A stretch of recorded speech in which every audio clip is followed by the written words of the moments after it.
Hello again, everybody. It's Renters' Rights Bill time again. I'm with Annie Cope, Operations Director at Cope & Co, and special guest today, we've got Emma Sprode. Hello. Who's in our lettings team and talks about the stuff that we're going to talk about today all the time. Yeah. So it's got some great views on it.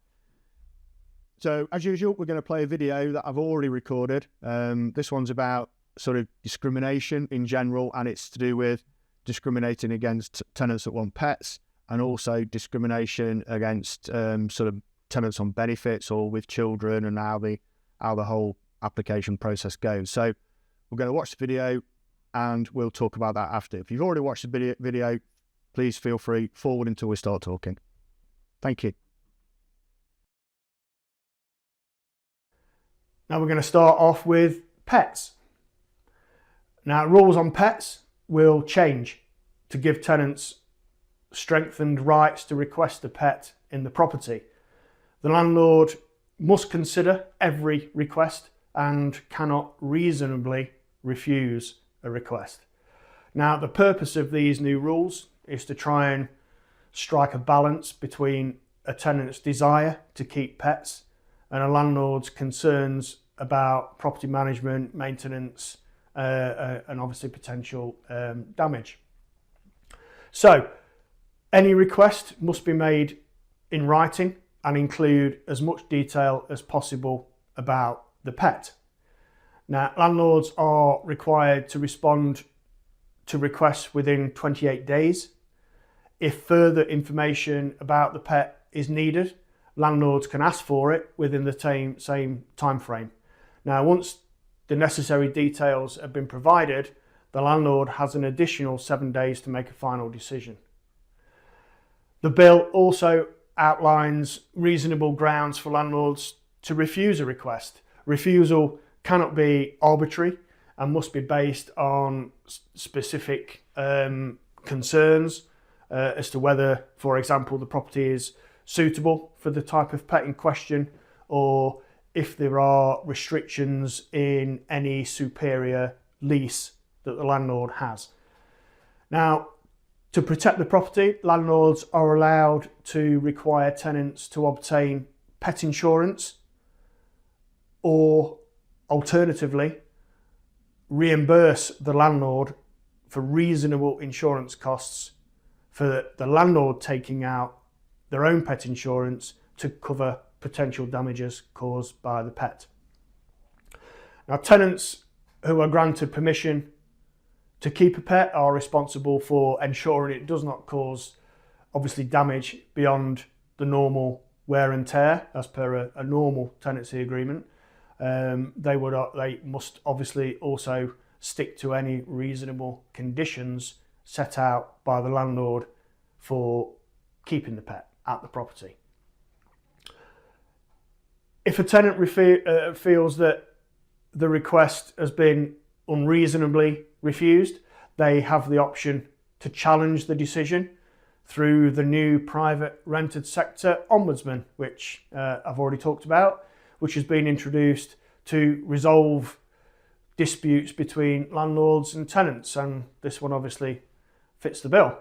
Now, in our experience, allowing pets in a rental property can provide several benefits to the landlords. Totally get the potential damage concerns. However, there are potential benefits, even though it may initially seem like a potential risk.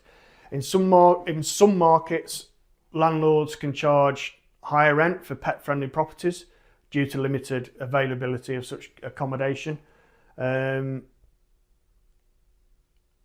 in the past, landlords have been able to charge a premium on top of normal market rents for having pets.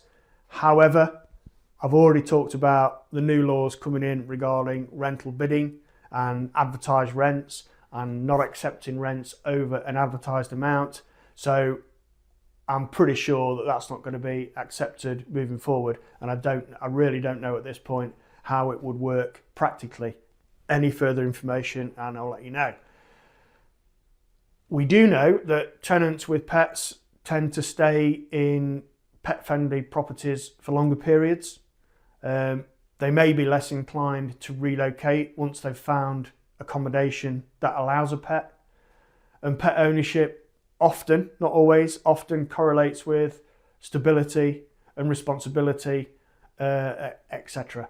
Now, tenants who own pets often do demonstrate a higher level of care for the property, as they want to ensure that they can retain the tenancy and retain the pet. Now, every situation is different, as the bill says, so it's going to be on a case-by-case basis, and that's going to be the way it is. So I've got 3 Labradors, so I'm always going to be pro-pets, but I really do understand a landlord's reluctance to accept pets in their property. With the new rules, it's just really important to follow the process laid out in the bill and assess each situation on its merits. Now, I'm going to move on to discrimination of a different sort. The bill will set out to address rental discrimination and practices that are currently happening in the private rental sector. It will address both obvious discriminatory practices, such as adverts that contain phrases like no DSS, no benefits, or no children. And it will also attempt to address situations where landlords and agents use other more, let's say, covert practices in order to prevent someone entering into a tenancy. Landlords and agents will continue to have the final say, obviously, on who they let their property to, and can carry out referencing checks to make sure tenancies are suitable for all parties. Should be carried out on affordability, creditworthiness, other types of referencing as usual, but should not be decided on the basis that the prospective tenant has children or is in receipt of benefits. The bottom line is that all prospective tenants should be considered on an individual basis. That's what this is trying to achieve. And as with other elements of the bill, tenants will have clear avenues to challenge what they feel may be a discriminatory practice through the usual mechanisms that they've got in place to challenge. Pets in lets. Pets in lets. It's always. How long did that take to come up with? Pets in lets. I've used that in the past. Yeah, I mean, what's the stats nowadays? 50% of the UK population have got a pet. Yeah, I think there's COVID as well. That's a lot. Yeah, it's a lot of people.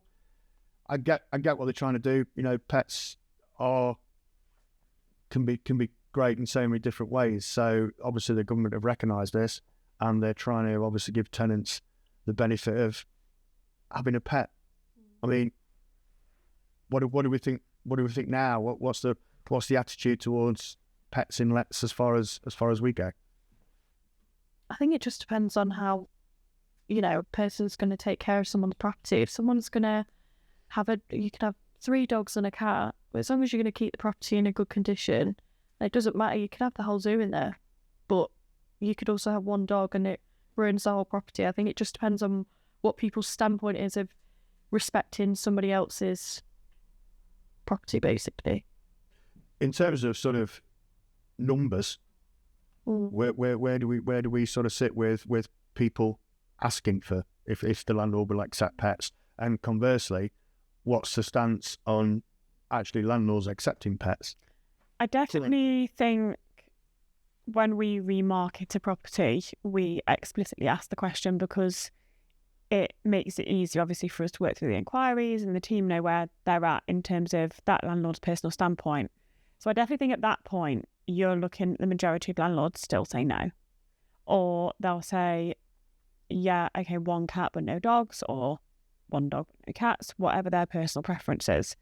I think there's definitely some flexibility in that. Yeah. I think sometimes we do get people contact us and say, no, I'm really struggling, I've got 1 cat but no one will nowhere will rent to me. But I think the reality is still going to stand that at the end of the day, the rental market is so busy, a landlord is going to have pick of the bunch. Yeah. And whether the government can put whatever they want in place, if a landlord's got the pick of 3 tenants and one's got a dog and one hasn't, naturally, they are just going to assume that the person that hasn't got the dog is going to treat the property is going to treat the property better, because there's less likelihood of it being damaged. They could be identical applications. Yeah, so that's what I'm going to say. Assuming Assuming the standpoint on the application is, they're both pretty much the same Exactly. in terms of suitability. But I think, like Emma said, I think, we always say it from a character reference point of view as well.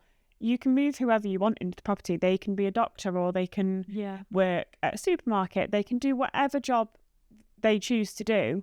And one person could earn £70,000 a year and one person could earn £30,000 a year. And ultimately, that isn't a reflection of how they're going to care for your property. Yeah, You don't know that until you're in tenancy, is the bottom line. I think the pet insurance will really help. Yeah. And I think, obviously, we're hoping that it's going to go towards the avenue of the landlord taking the insurance out and the tenant rewards. Because we've had it in the past with even tenants' contents insurance, where they prove that the tenants prove they've got contents insurance to get the property. 1 month later, they cancel the contents insurance or accidental damage or whatever, and nobody knows about it.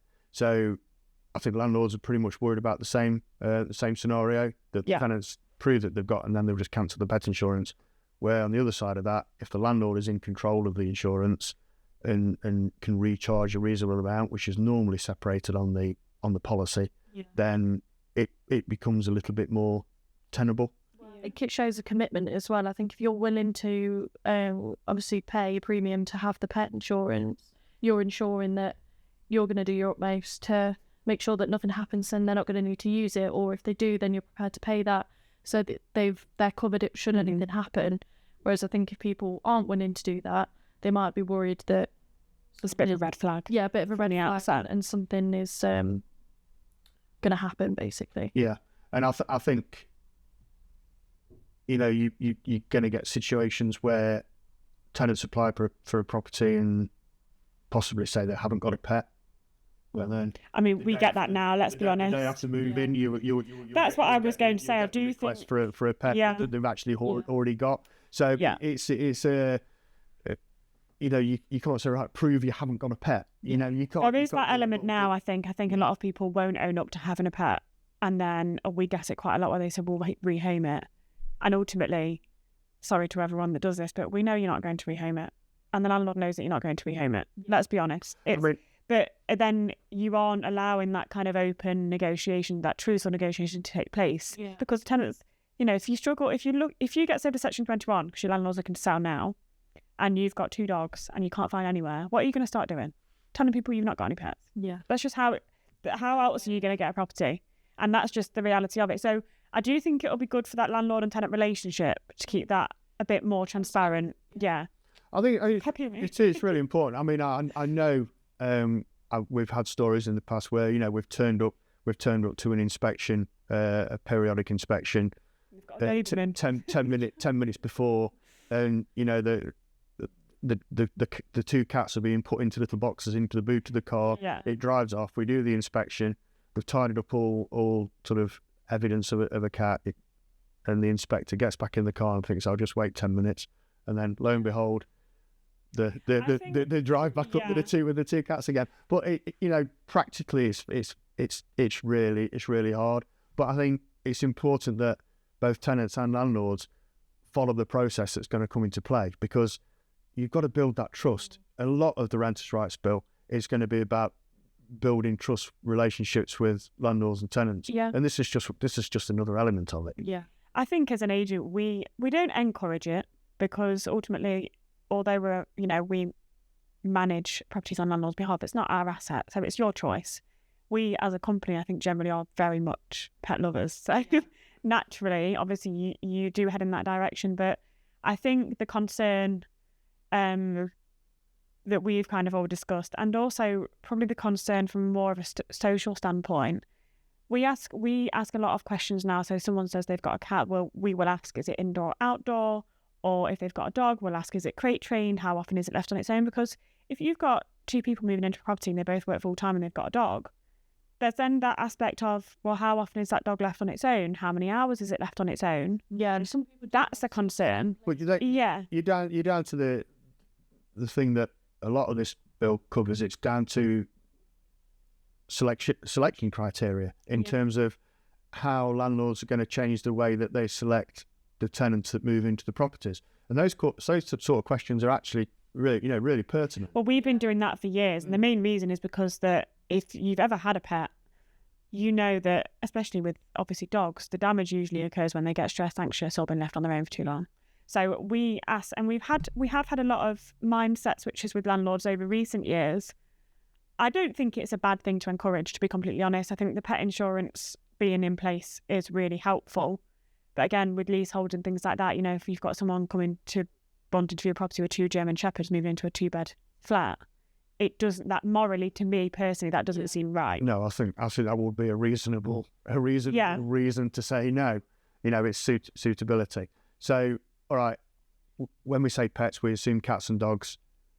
Come on, give me some examples of weird and wonderful pet requests that we've had in the past.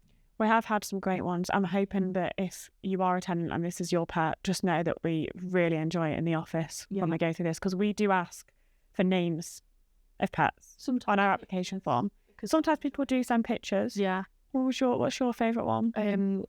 The African land snail. A what? African land snail. A giant. Giant African land snail. Do you want to know its name? Turbo. So it's ironic. Okay. And the other one, my favourite one, I've realised which one you were talking about before now. I think they are a current tenant. They are a current tenant. They have got, it's either a cat or dog, and I'm sad that I can't remember. I'm pretty sure it's a cat, and they've called it Pythagoras because it's only got 3 legs. And I think that is absolutely genius. And I said that to them. Pictures of the cat, and we just really appreciate that because it's just so much more personal when you can see Pythagoras on the photo. Yeah, I'm not sure a reasonable reason for turning down an African land snail. Yeah. Can't see it. We get a lot of geckos. Can't see Zones of geckos. In the we went through a phase of a lot of rats. Pet rats. Yeah. Not like pest control working overtime, but pet rats, which personal preference, but that seems to have slowed slightly. But obviously caged animals, I can't understand why. We do sometimes get people that are a bit panicky and they'll go, oh, I have got a pet though, and you're like, what have you got? And they're like, cold fish. Yeah, that's fine.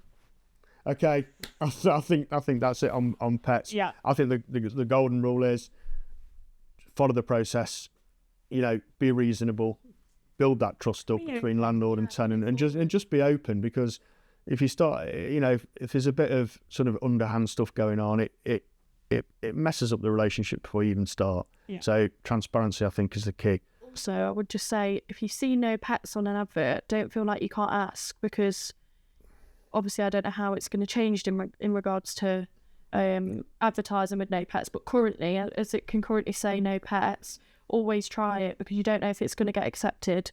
You might just have that one dog breed that the landlord's open to, or the landlord might have a soft spot for cats, and put it forward. We can always ask the question, and at the moment, if the landlord says no, we'll be open with that, and if not, who knows what's going to change. I'm pretty sure that, well, we're sort of coming on to a similar thing in a minute.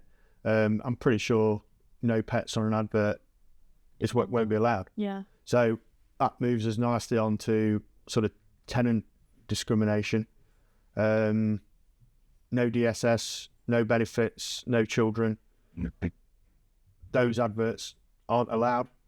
In fact, they've actually not been allowed specifically on an advert for a long time, although people still do it. We talk about enforcing these things in a later podcast, but I don't think as an agent, as every agent should be, in my opinion, especially with the Equality Act anyway, but that's already been in place and has been since 2010.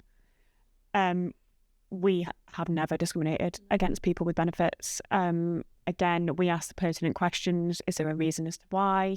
We can only take into account what you're already receiving, which is a bit of a vicious circle, because the councils want a tenancy before they start paying. Yeah. So that's an ongoing issue. But I think in terms of benefits, we haven't had that on our adverts for probably more than 15 years. I think you made a really good point there.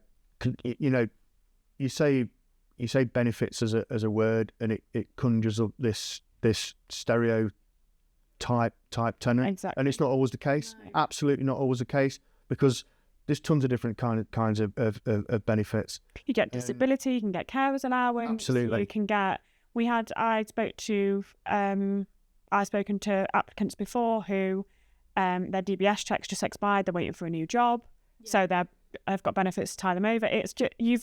It's circumstantial. Yeah, long gone. It's not just the case of, the typical landlord that thinks that everyone that's on benefits just doesn't want to work. It's not the reality. It hasn't been for years, which is hence why Which barely ever is with the people that we... Exactly. Yeah, I mean, and at the end of the day, the referencing company takes all benefits being received into consideration. Yeah. So, we're, in terms of a reference and security standpoint, it's no different. Yeah. No. So unless you're just going to assume that person's a certain type of person because they're on benefits, which is pretty much the direct... At the end of the day, that's what this is trying to stop. It's trying to take that assumption out of the equation and to treat everybody on the same playing field. Yeah. Which, as we said, with the different types of benefits and stuff going on, that's what should happen. Yeah. I think the point I made in the video, it's not going to stop a landlord or an agent suggesting to a landlord what they think is the best tenant in that pool of suitable tenants. Yeah. Is to take that tenancy. Still got the final say, and landlords will have their own opinions on which one of those suitable tenants they're going to choose. I think I think I talked about sort of overt discrimination and covert discrimination. Overt is obviously just putting it straight in the advert, which is a no-no. Covert is really difficult to prove evidence, and they whatever. To be honest about that, they might say, point something out on another application. I want to go with them because of this, so we could go, yeah, that's fine. But actually, it was because they're on benefits. But we're never gonna know that.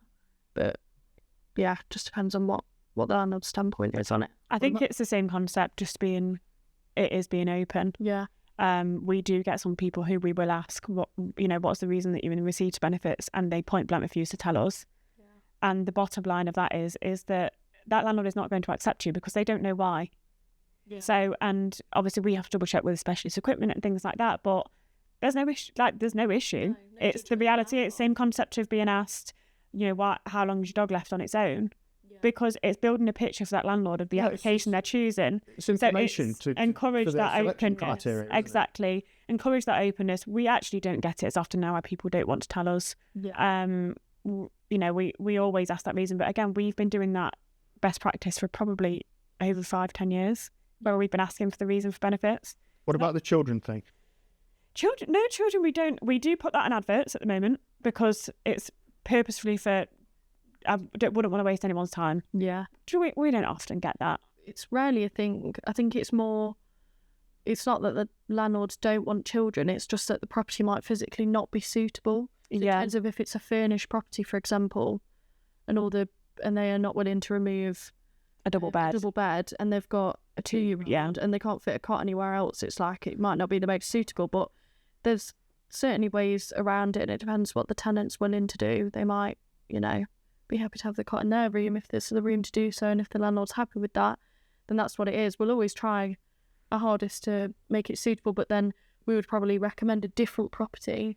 Might not be this one, but we've got this one which is going to be way more suitable. Get the cot in there, and that's our job to find that something that's more suitable. Doesn't mean that because this one isn't suitable, we haven't got something else that would be. I honestly think that the few landlords that I can think of who don't want children is mostly because they don't believe that a child should be brought up in that property. Yeah. For whatever reason, whether it's the specific area, whether it's the room sizes, the council might allow it, but they don't think it's suitable. Yeah. So that's a matter of opinion. I don't think we have any landlord that says it because of wear and tear. I don't think it... Don't get me wrong, we do have some landlords that say, ideally I don't want children, and we'll say, but have you considered the fact that they might stay there for longer? You've got a school catchment, you've got X, Y, Z. And then usually they'll think, you know what, it's probably pretty much levels out. Yeah. But we don't very often get people asking for no children. It's really uncommon. It's obviously a less common thing than the whole benefits thing. Anyway, they're trying trying to stop it. I totally agree with them trying to stop it. And at the end of the day, everything's looked at on its own merits. Every application's looked at on its own criteria, and then the landlord makes a decision accordingly. I mean, the reality is that we're getting so many applications per property now, aren't we? I mean, I'm sure every agent is. So whether the government likes it, whether we like it, whether landlords or tenants like it or not, the landlord is going to have picked the bunch. And unless it's a very niche property, you're going to find that throughout. So, and that will be maintained as long as the number of applications being received is maintained, no matter what legislation you put in place. Because like you said, you can't prove that it's going to be very difficult to prove that someone's chosen someone over someone else. Yeah. Without A, leaving a load of data, and B, that landlord's, like you said, you've got the final say. Maybe so just open the pool up for people rather than it might not change a landlord's decision necessarily. They've got the pick of the bunch. The amount of properties that are going to be available to everyone is hopefully going to grow. So then maybe the ones that are struggling, if they've been on the market a little bit longer than usual, where it might not have been accepted before, it'd be accepted now. Yeah. Landlords might be a bit more open to that, therefore creating a bit more of a flow where we're getting people in homes that they're going to be happy in, and the landlord's more open to it, and it's therefore less people looking for properties, more people being happy in it. Yeah, we have had situations before where we've said to landlords, like, are you sure you won't accept a pet? Do you have any pets? Trying to get out of them what dog breeds they do like. Yeah. Sometimes we have asked for photos and like for really good applications that have come through, properties that are sticking on the market, because we have had landlords that have had properties on the market and they just point blank will not accept any movement. Yeah. And you've got like 5 people that all want it, but they've all got pets. It's usually the more rural properties, isn't it? Yeah. But so they're sending a little cute picture of a cockapoo to try and sway the landlord into. And we're all sending it saying, "Go on." No, but yeah. So I think, but again, it is just that openness, transparency. But to be honest, from ourselves as an agent, we work heavily on best practice anyway. Yeah. And the benefits won't affect us. The no children will not really affect us, and the no pets really is just going to make our job easier, to put it bluntly. So it's obviously your inspections, the appointment of an agent is probably more important than ever. Because if you're a tenant-fine landlord and you're managing from 4-hour drive away, you took them through inspections and going around regularly to see whether they've got pets when they shouldn't have pets, or there's children living, or anybody living there that shouldn't be living there. That's what inspections are for, making sure that they're adhering to the tenancy. And I think what it is as well is it's not the pets that are the problem, it's having one tenant however many years ago that's ruined it for a landlord, for example. If they've had one dog, bad experience. Same brush. Yeah, exactly. And not every dog is going to act the same. Not every owner is going to let their pet treat the property in the same way.